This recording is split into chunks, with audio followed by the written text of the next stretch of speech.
Hello guys, நம்ம இந்த வீடியோவில் எதை பற்றி பார்க்க போகிறோம்னா, நம்ம வீட்டில் இருக்கிற சிம்பிள் திங்ஸை வச்சு, அதாவது பழம்பொரி, அதாவது பழ பஜ்ஜி, பனானா ஃப்ரைன்னு சொல்லலாம். அது நம்ம எப்படி ரெடி பண்ணுறோன்னு பார்க்குறோம்.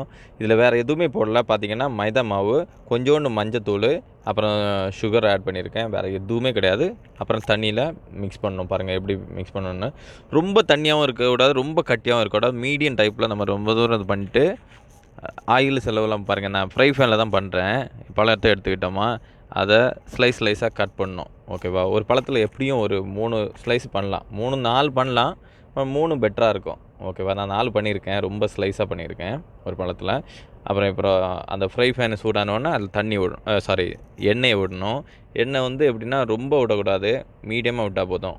ரொம்பன்னா அது ரொம்ப மைதா பார்த்திங்களா ரொம்ப உறிஞ்சிரும். இப்போ பழத்தை அதில் முக்கி போட்டு இப்போ பாருங்கள் எப்படி பண்ணுறேன்னு. இப்போ இதில் ஆயில் ரொம்ப பிடிக்காது, ரொம்ப மெதுவாக தான் இருக்கும். 2 to 3 போடலாம். பாருங்கள், இவ்வளோ தான் இதோடது. ஓகேவா? இப்போ அழகாக ஃப்ரை ஆகி வரும்.